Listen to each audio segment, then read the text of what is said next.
पाठ 5 अंधेर नगरी। बेटा, सामने की दुकान से ये सामान ला दीजिए। ठीक है, आप लिख कर दीजिए वह पैसे भी। बेटा, ध्यान से हिसाब करके पैसे देकर आना। ठीक है माँ, अभी आया। माँ देखो, यह कितनी सारी चॉकलेट मिल रही थी, मैं ले आया। बेटा, ये नुकसान स्वास्थ्य को पहुंचाएगी। देखो, इसकी बनने की तारीख नहीं देखी। माँ कोई बात नहीं, खा लेने दीजिए। नहीं, इसे अभी जाकर वापस करके आओ। देखो, सस्ती चीजों से स्वास्थ्य को नुकसान पहुंचता है, और ऐसा नुकसान भी जो इस नाटक में है। देखो जरा। शहर से बाहर सड़क पर महंत जी और दो चेले बातें कर रहे हैं। बच्चा नारायण दास, यह नगर तो दूर से बड़ा सुंदर दिखाई पड़ता है। देख, कुछ भिक्षा मिले तो भगवान को भोग लगे। गुरु महाराज, नगर तो बहुत ही सुंदर है, पर भिक्षा भी सुंदर मिले तो बड़ा आनंद हो। बच्चा गोवर्धन दास, तू पश्चिम की ओर जा और नारायण दास पूर्व की ओर जाएगा। गोवर्धन दास जाता है। क्या भाजी, क्या भाव है? बाबा जी, टके सेर। सब भाजी टके सेर। वाह वाह, बड़ा आनंद है, यहाँ सभी चीजें टके सेर। हलवाई के पास जाकर, क्यों भाई, हलवाई मिठाई क्या भाव है?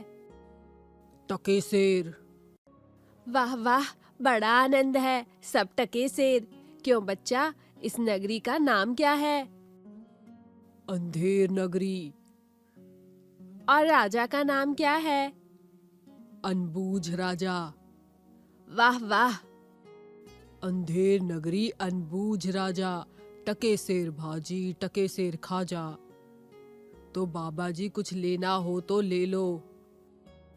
बच्चा, भिक्षा मांग कर 7 पैसे लाया हूँ, 3.5 सेर मिठाई दे दे। महंत जी और नारायण दास एक ओर से आते हैं और दूसरी ओर से गोवर्धन दास आता है। बच्चा गोवर्धन दास, क्या भिक्षा लाया? गठरी तो भारी मालूम पड़ती है। गुरुजी महाराज, 7 पैसे भीख में मिले थे, उसी से 3.5 सेर मिठाई मोल ली है। बच्चा नारायण दास ने मुझसे कहा था कि यहाँ सब चीजें टके सेर मिलती हैं, तो मैंने इसकी बात पर विश्वास नहीं किया। बच्चा, यह कौन सी नगरी है और इसका कौन सा राजा है जहाँ टके सेर भाजी और टके सेर खाजा मिलता है? अंधेर नगरी अनबूझ राजा, टके सेर भाजी टके सेर खाजा। तो बच्चा, ऐसी नगरी में रहना उचित नहीं है जहाँ टके सेर भाजी और टके सेर खाजा बिकता है।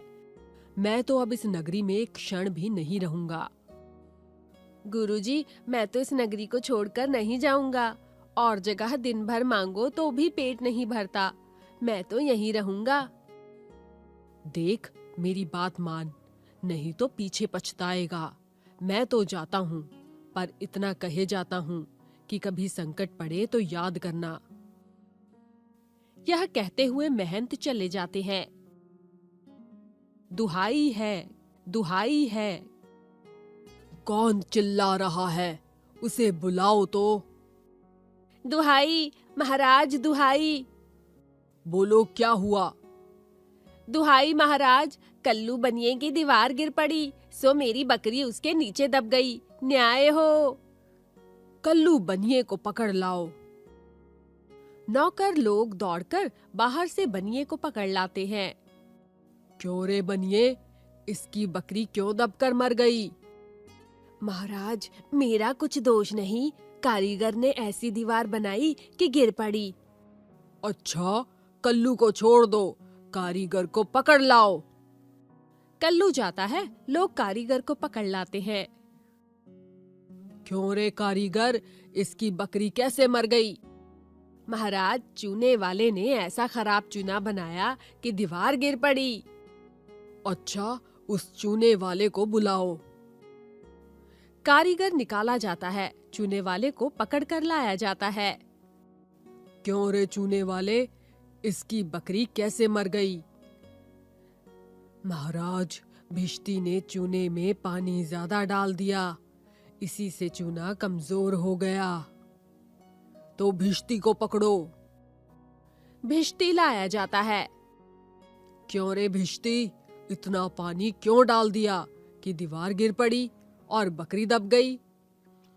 महाराज, गुलाम का कोई कसूर नहीं। कसाई ने मशक इतनी बड़ी बना दी थी कि उसमें पानी ज्यादा आ गया। अच्छा, भिश्ती को निकालो, कसाई को लेकर आओ। लोग भिश्ती को निकालते हैं, कसाई को लाते हैं। क्यों रे कसाई, तूने ऐसी मशक क्यों बनाई? महाराज, गडरिये ने टके की ऐसी बड़ी भेड़ मेरे हाथ बेची कि मशक बड़ी बन गई। अच्छा, कसाई को निकालो, गडरिये को लाओ। कसाई निकाला जाता है, गडरिया लाया जाता है। क्यों रे गडरिये, ऐसी बड़ी भेड़ क्यों बेची? महाराज, उधर से कोतवाल की सवारी आई। उसकी भीड़ भाड़ के कारण मैंने छोटी बड़ी भेड़ का ख्याल ही नहीं किया। मेरा कुछ कसूर नहीं। इसको निकालो, कोतवाल को पकड़ कर लाओ। कोतवाल को पकड़ कर लाया जाता है। क्यों रे कोतवाल, तुमने सवारी धूमधाम से क्यों निकाली कि गडरिये ने घबराकर बड़ी भेड़ बेच दी? महाराज, मैंने कोई कसूर नहीं किया। कुछ नहीं महाराज, ले जाओ कोतवाल को और अभी फांसी दे दो। सभी कोतवाल को पकड़कर ले जाते हैं। गोवर्धन दास बैठा मिठाई खा रहा है। गुरुजी ने हमको नाहक यहाँ रहने से मना किया था। माना कि देश बहुत बुरा है, पर अपना क्या, खाते पीते मस्त पड़े हैं। 4 सिपाही 4 ओर से आकर उसको पकड़ लेते हैं। चल बे चल, मिठाई खाकर खूब मोटा हो गया है, आज सजा मिलेगी। हैं? यह आफत कहाँ से आई? अरे भाई, मैंने तुम्हारा क्या बिगाड़ा है जो मुझे पकड़ते हो? बात यह है कि कल कोतवाल को फांसी का हुक्म हुआ था। जब उसे फांसी देने के लिए ले गए तो फांसी का फंदा बड़ा निकला, क्योंकि कोतवाल साहब दुबले हैं। हम लोगों ने महाराज से अर्ज की। इस पर हुक्म हुआ कि किसी मोटे आदमी को फांसी दे दो, क्योंकि बकरी मरने के अपराध में किसी न किसी को तो सजा होनी जरूरी है, नहीं तो न्याय ना होगा। दुहाई परमेश्वर की, अरे मैं नाहक मारा जाता हूँ। अरे यहाँ बड़ा ही अंधेरा है। गुरुजी, तुम कहाँ हो? आओ, मेरे प्राण बचाओ। गोवर्धन दास चिल्लाता है। सिपाही उसे पकड़कर ले जाते हैं। हाय बाप रे, मुझे बेकसूर ही फांसी देते हैं। अबे चुप रह, राजा का हुक्म भला कहीं टल सकता है? हाय, मैंने गुरुजी का कहना ना माना, उसी का यह फल है। गुरुजी कहाँ हो? बचाओ गुरुजी, गुरुजी।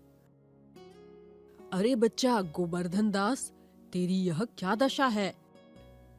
गुरुजी, दीवार के नीचे बकरी दब गई, जिसके लिए मुझे फांसी दी जा रही है। गुरुजी बचाओ। कोई चिंता नहीं। सुनो, मुझे शिष्य को अंतिम उपदेश देने दो। सिपाही उसे थोड़ी देर के लिए छोड़ देते हैं। गुरुजी चेले के कान में समझाते हैं। तब तो गुरुजी, हम अभी फांसी चढ़ेंगे। नहीं बच्चा, हम बूढ़े हुए, हमको चढ़ने दे। इस प्रकार दोनों हुज्जत करते हैं। सिपाही लोग परस्पर चकित होते हैं। राजा, मंत्री और कोतवाल आते हैं। यह क्या गोलमाल है? महाराज, चेला कहता है मैं फांसी चढ़ूंगा, गुरु कहता है मैं चढ़ूंगा। कुछ मालूम नहीं पड़ता कि क्या बात है। बाबा जी बोलो, आप फांसी क्यों चढ़ते हैं? राजा, इस समय ऐसी शुभ घड़ी में जो मरेगा सीधा स्वर्ग जाएगा। तब तो हम ही फांसी चढ़ेंगे। नहीं, हमको हुक्म है। हम लटकेंगे, हमारे सबब से तो दीवार गिरी। चुप रहो सब लोग। राजा के जीते जी और कौन स्वर्ग जा सकता है? हमको फांसी चढ़ाओ, जल्दी जल्दी करो। राजा को लोग फांसी पर लटका देते हैं।